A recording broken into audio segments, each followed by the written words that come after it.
Laida finansuojama Europos regioninės plėtros fondo lėšomis.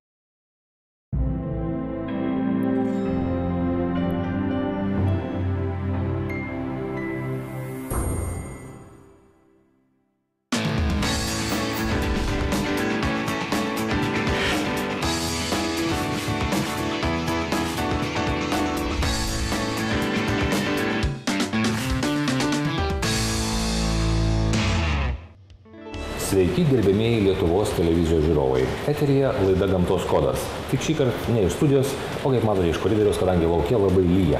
Norėtume filmuoti gamtoje, bet jie kol kas negalime.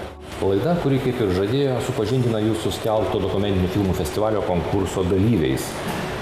Prieš savaitę mes susipažinome su vienu filmu ir jo autoriumi. Šį kartą antrasis pretendentas – tai filmas Rusnės užkalbėjimai ir jo autorės Eglė Žemaitienė ir Vitalija Lapina. Labai diena.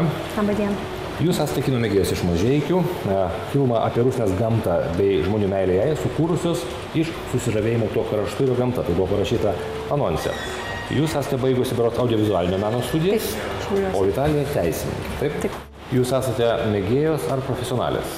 Aš manau, kad mes esame labiau mėgėjos vis dėlto. Bent jau kol kas stengiamės. O profesionalai jums padeda? Profesionalai mums padėjo. Kokie tai buvo profesionalai? Profesionalai, kurie padėjo, tai buvo,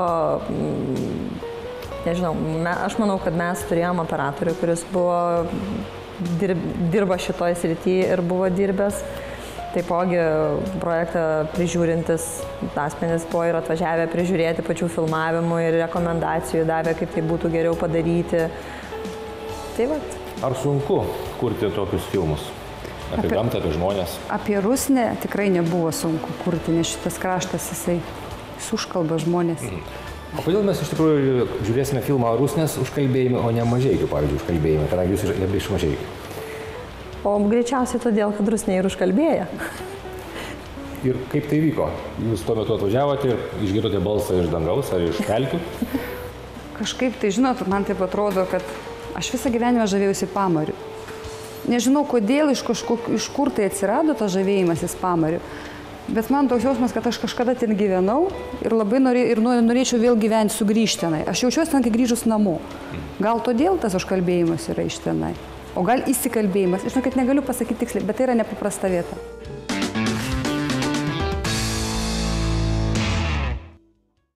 Žalio kino garažo kūrybinės iniciatyvos ir kino ciklas finansuojamas Europos regioninės plėtros fondo lėšomis.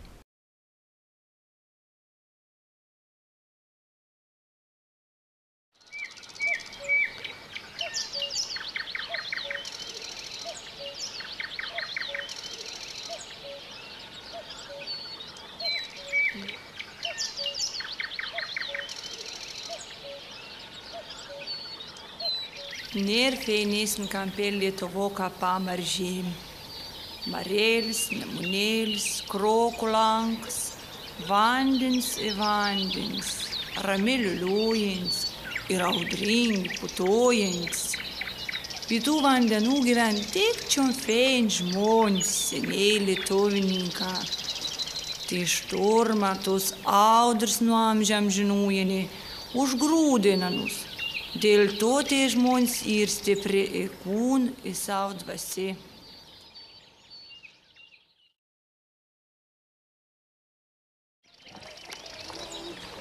Pelkių šeimininkė,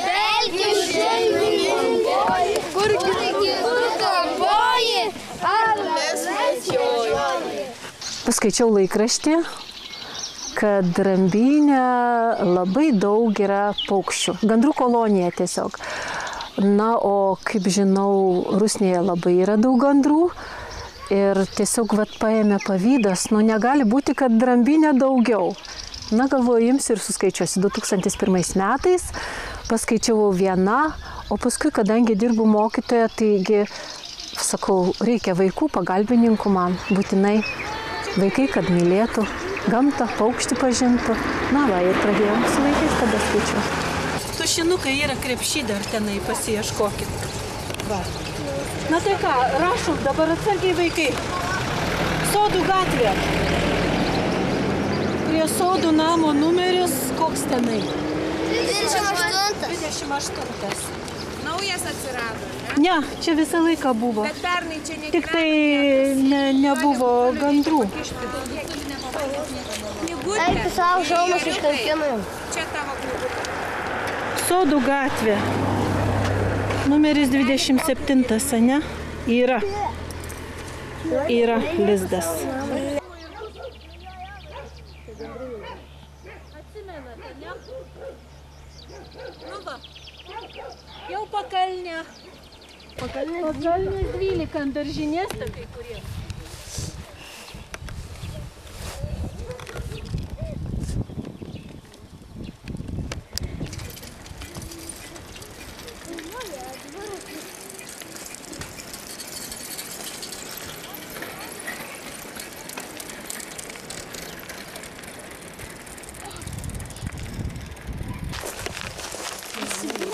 Nu tai kaip atskirti jauną nuo suaugusio gandro?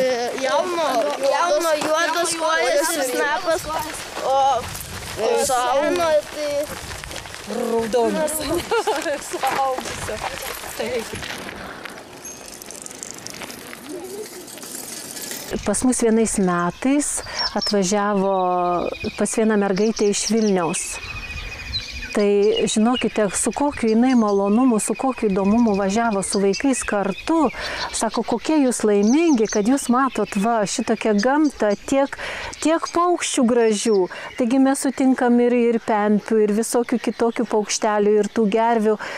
Na, jinai buvo, aš nežinau, labai. Ir vaikai visi geresni tampa, pamato, pasako, mokytoja, žiūrėkit, tas ir tas, tą ir tą padarė. Mes neleidom, negalima skriausti, reikia mylėti, reikia prižiūrėti.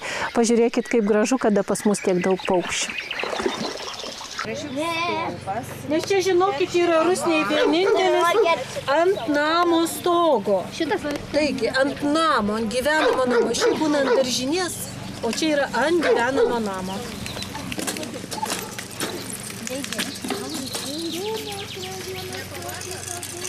Reikia vaikui pasakoti, o dar jeigu prie pasakojimo mes irgi susirenkam, pasakojam apie gandrų pomėgius, ką jie mėgsta, kaip jie kleketuoja, ką jie daro, starkavimas, ką reiškia.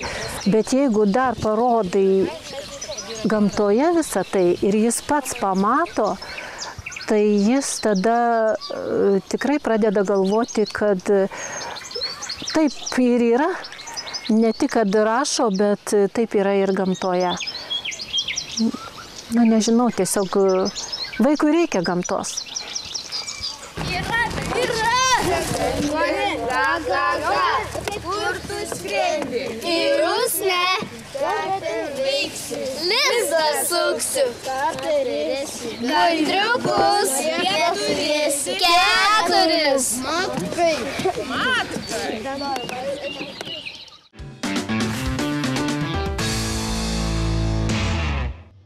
Ar sunku prakalbinti tuos žmonės, kiek laiko reikėjo praleisti, kad sugebėtumėte iš jų išpešti ar ištraukti, gauti tai, ko jūs norėjote? Sunkiausia buvo ištraukti būtent iš Daivos, kuri yra vaikų mama. Jis sakė, aš nenoriu kalbėti kamerą, aš nemoku kalbėti kamerą, bet šiaip jie žmonės kalbus. Ir jie nori jie didžiuojasi tuo, kur jie gyvena toje vietoje ir jie nori pasidalinti tiesiog.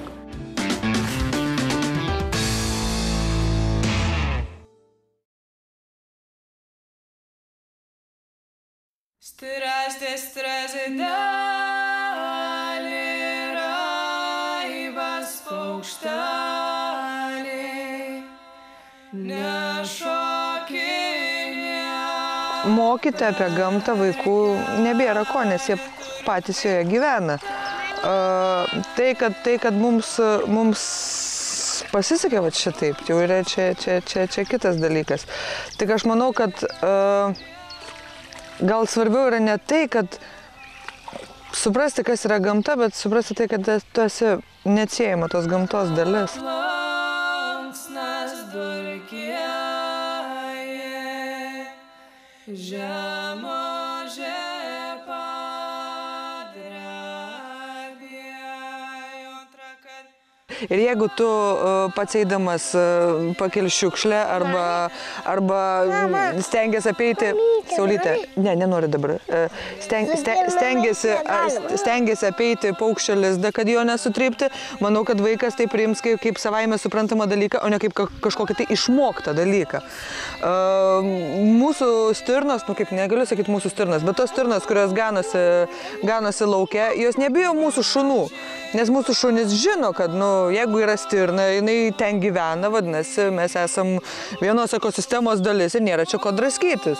Ten galima gal kažkiek tai paloti, bet tai paloja ir nustoja ir eini toliau šalia šeimininko. Lygiai taip pat ir vaikai. Nei jie drasko lizdų, aš net nežinau, kam tai reikėtų daryti. Pas mus po vienu stogu telpa ir krekždės, ir strazdai, ir pas mus daug paukščių iš tikrųjų. Čia paukščių rojus. Lygiai taip pat turim tilpti. Ir mes stengiamės vieni kitiems netrukdyti. Ir manau, kad tai vaikai priima kaip natūralų dalyką.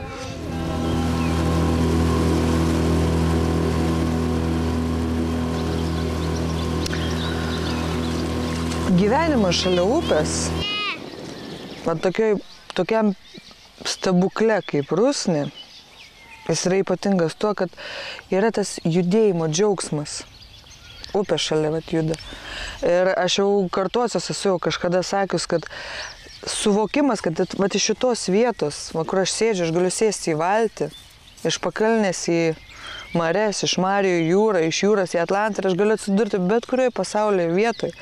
Tas judėjimas jisai begaliniai malonus ir begaliniai reikalingas, bent jau man, jisai kaip Venos man ta upė atrodo. O pats tas Rusnės unikalumas, nežinau, kiekvienas, kas čia kada nors atvažiavo, negali likti nei abejingas, nei tiesiog tai užbūrė.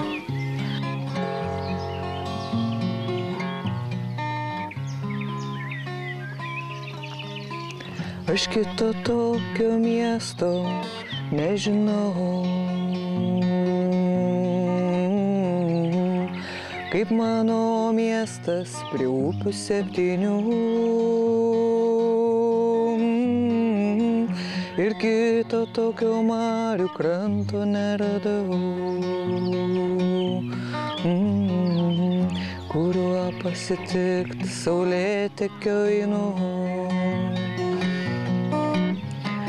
Vors neatiduosiu savo skausmą, pakalnės vandenys man meilę neš. Mano laimė vietos čia nebeužtenka, aš upėmis plukdau į mares.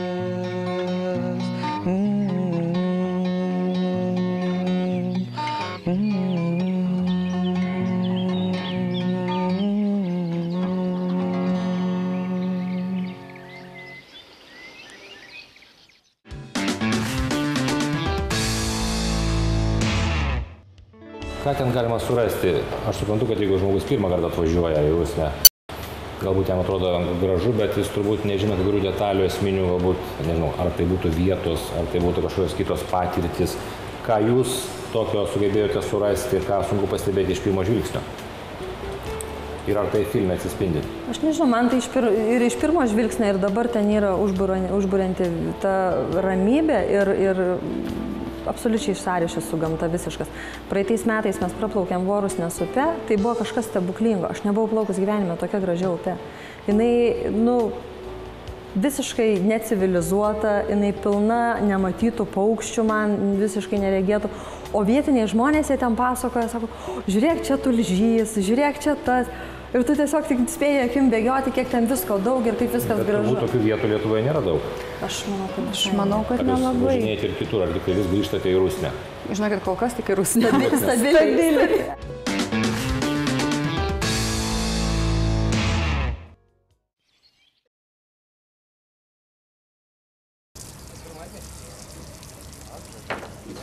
Pirmas laivas, tai dėl savęs tačiau. O paskui atsirado užsakovai, kuriems surodė įdomus mano darbas ir norėjo, kad padaryčiau. Tokia istorija trumpa. Tai yra istoriniai laivai, lietuviški laivai, kurienai ir bendrinių pavadinimų, bet dabar naujas projektas yra Vytinė, yra upinis laivas. Bet tai istoriniai būriniai laivai, mediniai. Yra tokia mintis, kad lietuviai bijo baimės. Ir amžinatilsį Gintaras Beresnevičius vystė tą temą iki mitologijos, kad visas blogis gyvena vandenį. Bet ne kiekviena tauta, nacija gali pasigirti, kad turėtų 60 metrų ilgio laivus, būrinius. Nesvarbu, kai jie ne jūriniai. Ir kiekvienas miestelis, gal ne kiekvienas, bet didžioji dalis tai tikrai prie kažkokio tai vandens telkinio. Ten, kur vandens telkinys, ten atsiranda meškerė, kur nepasiekia meškerė, ten atsiranda kažkoks valtis. Ir tiesiog čia požiūris, tokia pati tauta kaip ir kitos. Sakysim, ją irgi padalino keletą valstybių. Ir ta tautos dalis, kuris gyveno Vokietijos pusėje, jinai be vandens kitaip negalėjo gyventi.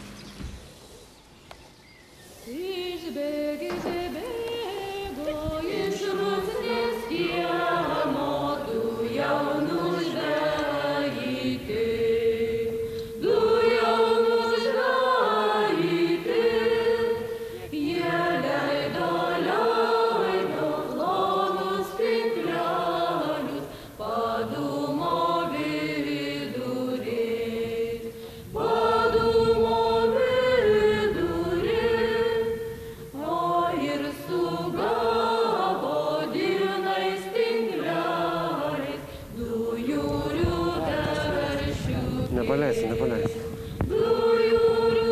Pirmas gūsis, pirmas gurkšnis vėjo. Šiais metais daug palaikysiu.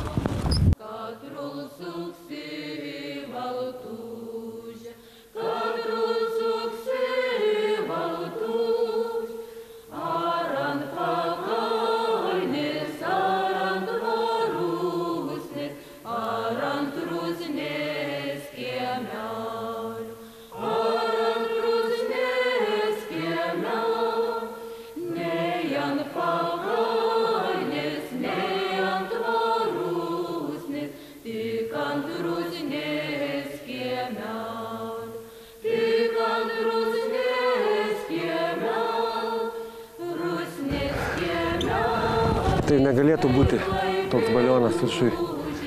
Vėjas iš karto išdraskytų būrę.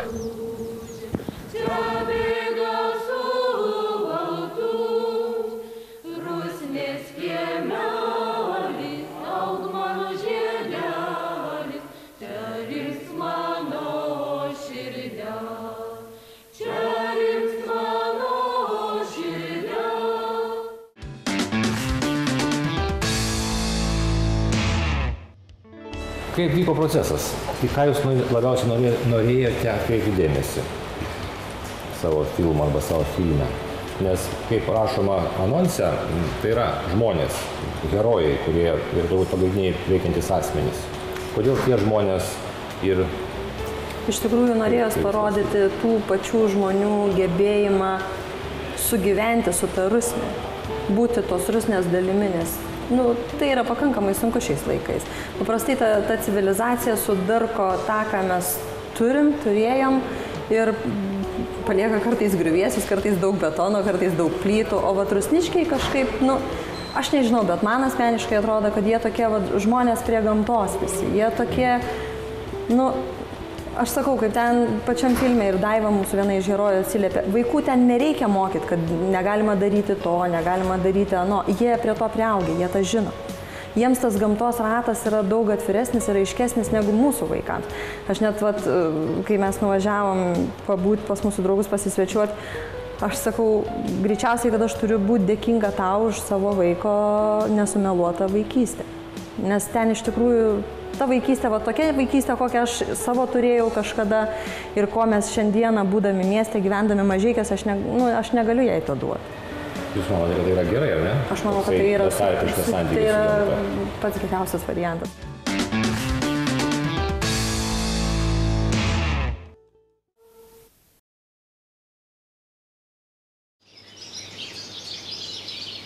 žinot kaip yra. Kraštas va šitas, aš nežinau kaip kiti, bet šitas kraštas pasiima tave kaip replėmis ir nepaleidžia. Ir niekur tu nedingsi. Jisai tave laiko, jis tave traukia, jis tave veda, jis tau nurodo. Iš tikrųjų, esi paimtas. Ir viskas. Nu, aš gimiau šitam krašte Šilutėje visai netoli, Žuvų gatvėje prie Šyšos upės, tai man čia niekas nėra svetima, man viskas yra pažįstama. Tačiau aš galvoju apie tos žmonės, kurie, sakykime, prie pat marių gyveno, turėjo savo namus, turėjo savo laivus, turėjo tinklus, gaudė žuvį, verslas jų toks buvo. Tie žmonės tikrai jautėsi čia labai gerai.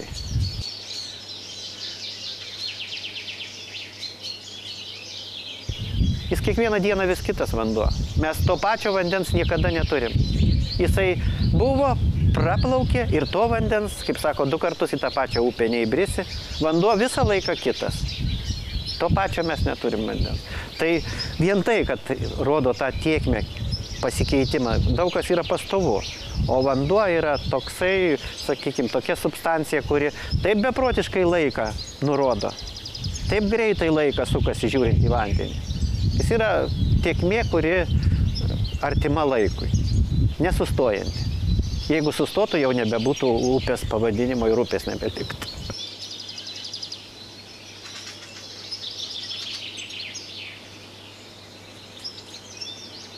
Tai yra toksai lopšys, aš taip galvoju, kad tai yra lietuvybės lopšys, nes upė, Nemuno upė, yra kaip Lietuvos, sakykime, tokia etnogenezės pagrindas čia.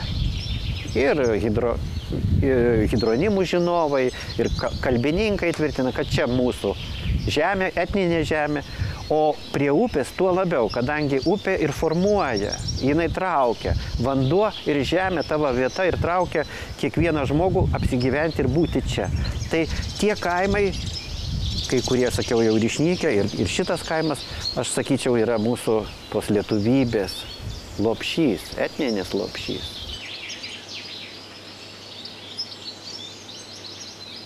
Aišku, įvairios negandos, audros, potviniai, bet jie tikrai jautėsi laimingi.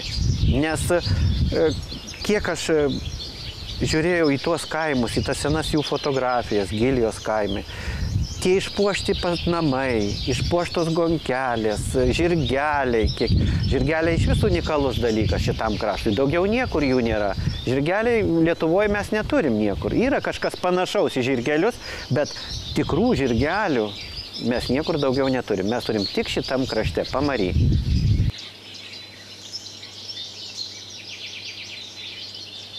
Mano brolis vienas iš tų, kurie dar, aišku, ir aš prisidėjau prie to, kad paskatinti šitą verslą, kad nendrės yra tikrai unikalus dalykas ir kad jį reikia remti, ypač šitam krašte, mažoje Lietuvoje, tai yra privalo būti tokių stogų, daug turėtų būti jų. Ir jie turi puošti kraštovaizdį, jie yra to kraštovaizdžio dalis. Ir tos lenktos linijos ir čiukuriniai galai nukirsti, tai yra toks stogas, kuris yra gražus. Ir man jisai yra gražus.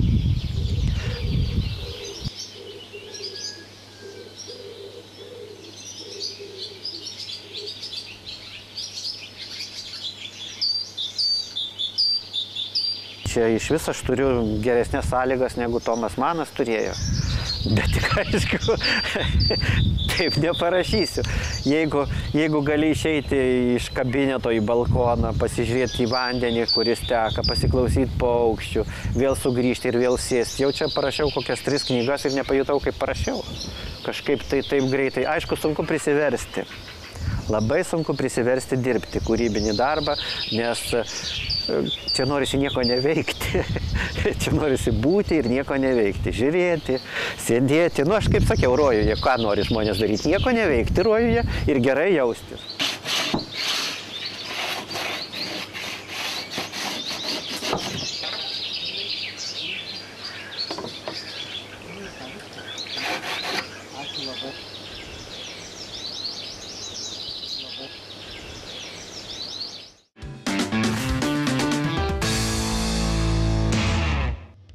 Kaip žinia, lietuviai, galbūt ne tik lietuviai, ne visada tausoja gamtą. ar ne, šiukšlina, degina miškų žolę ir panašiai. Kaip Jūs manote, ar tokie filmai, o galbūt toks buvimas gamtoje ir tokiose vietose, ar jis gali padėti pakeisti žmonės? Kaip čia pasakys? Kaip Jūs jaučiate, kaip Jums atrodo? Aš manau, kad žmonės reikia nuo vaikystės auklėti šito dalyko. Suaugęs, aš abejoju ir jeigu jis vieną kartą išmetė tas šiukšles ant upės kranto, jis kitą kartą vėl išmes.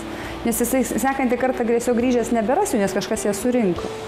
O ar filmai turi tokie auklėjimai vertę, aš manau, gal kažkiek turi, gal vis dėlto žmonės pamatė, kad tai yra tie, kurie gyvena šalia tos gamtos, netgi ne šalia, o toje gamtoje, kaip jie ją rūpinasi, kaip jie tausoja. Gal, tikėkimės gal.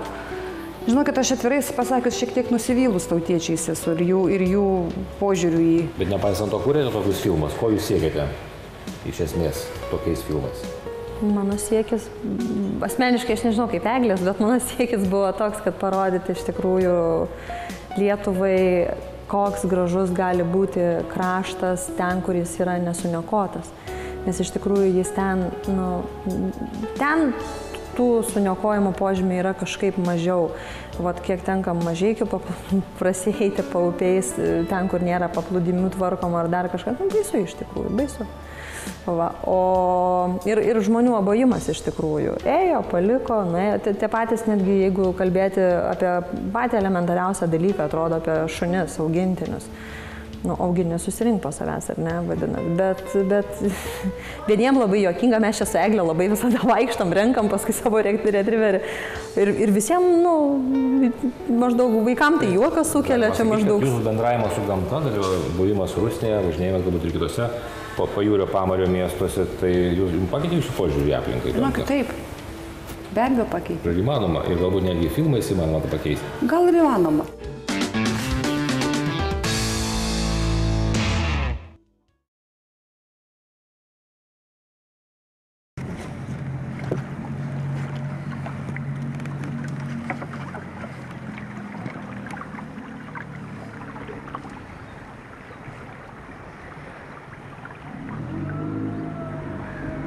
Vis lietuviniam gyvenimams įsusės su marėlėms, su vandenas ir su žuvim. Kitaip būt negali, juk marėlis dot. Dėl to apie nas tik gerų žodėlių gali kalbėti.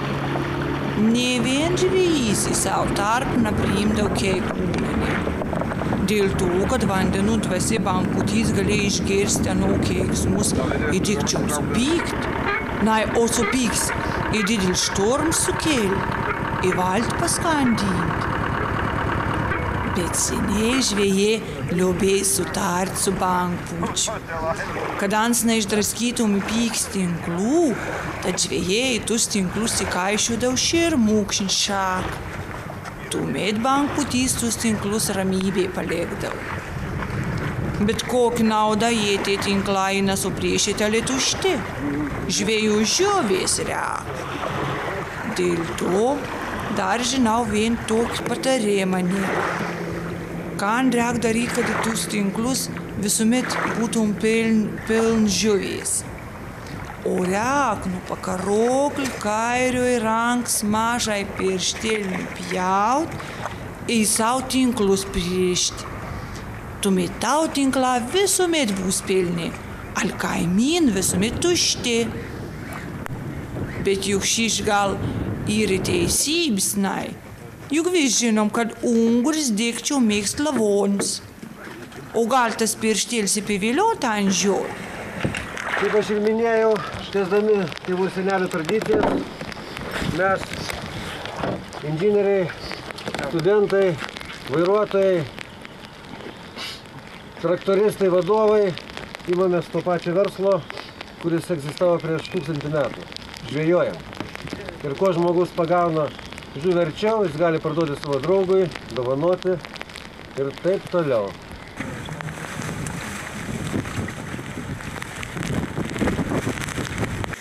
Yra vienas. Ne, kaip nebus visą laiką. Galbūt iš vakaro daugiau, ne? Paukštis irgi valgomas. Jeigu kas nuvalytų, labai skanu, bet kas nuvalys svarbiausia.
Nu čia paprasčiausiai gražu, išeini kad ir į sodą. Paukščiai čiulba. Ir namuose pradarai langą rytmetį, paukščiai čiulba.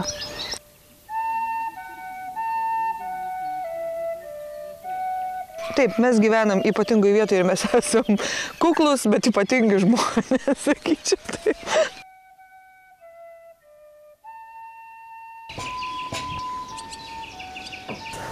Mano vaikai geresni, kad jie auga čia.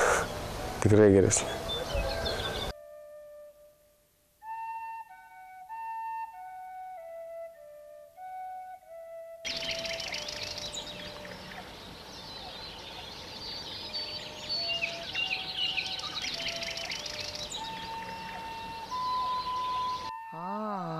Mažutė, kiškutė, žvirblytė, žiogytė, žuvelė, avelė, stirnelė,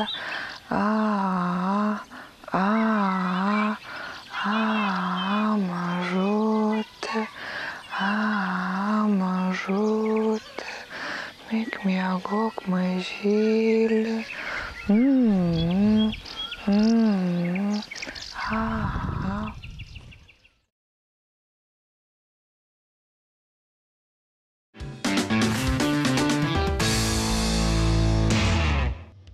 Galbūt žiūrite, lyginate ir kitų autorių filmus, dokumentinius filmus apie gamtą ar apie tokias vietovės. Ar galite kažką parekomenduoti ir pasiūlyti žiūrovams? Ką dar verta pamatyti, pavyzdžiui? Mes labai mylim ir aš ir už Eglę kartu iš karto sakau, nes aš žinau, kad jai labai patinka Lapinskaitės filmai. Ir iš tikrųjų, jie ten labai atskleidžia ir žmogaus vidinį pasaulį, bet jie turi kažkokią tai dvasią labai stiprią. Kas buvo sunkiausia filmuojant, kuriant tokį filmą? Ir ką jūs galite parekomenduoti kitiems žmonėms, čia toks gana tradicinis klausimas, galbūt taps tradiciniu, kurie norėtų taip pat kurti filmus, apie tai, kas juos domina, juos jaudina? Aš manau, kad visų pirma, iš tikrųjų aš savo tėvui turėčiau būti dėkinga, kuris jau yra amžinatilsis, bet jisai mane išmokė vieno dalyko labai svarbaus, kad jeigu nori daryti, tu turi tai daryti. Visų pirma, nieks net nešne ant lėkštutės, tai jeigu kas nors nori daryti tuos filmus, jisai turi tą daryti. Jisai turi stengtis, jisai turi ieškoti lėšų savo, ne savo. Tai jau lėšos tada pasidaro nesvarbu, aš galvoju. Svarbiausia yra pradėti. O kai yra pradžia, tada kažkaip savaime viskas ir vyniojas. Tai iš tikrųjų reikia entuziazmo ir didelio noro. O jūsų receptas? Sunkiausias momentas vienas buvo pas mus. Labai gerai atsimenu, kai merginas reikėjo anksti ryte, 4 ryto išspirti iš lovų, sakyti, mergos, rūkas bėga, rūkas, vejamės. Tada buvo, o šiaip, sunku, žinokit, nebuvo. Tai gal dabar jau tapsite profesionalės? Ypač jeigu laimėsite. Būtų labai smagu. Koks būtų kitas jūsų filmas? Turim mes vėlgi filmą, jau turim galvoje trumpo metražo. Jis irgi susijęs su vandeniu. Aš nežinau, vanduo yra kažkas tai tokio. Jis irgi susijęs su vandeniu, irgi susijęs kažkiek būt netgi su pamariu, su žuvim. Ir daugiau nesakysiu. Paliekam intrigą, ne? Ar jūs daugiau pasakysite mums apie tai? Paliekam intrigą. Kągi, mes dar turime paruošę 7 tokias laidas. Ir jeigu norite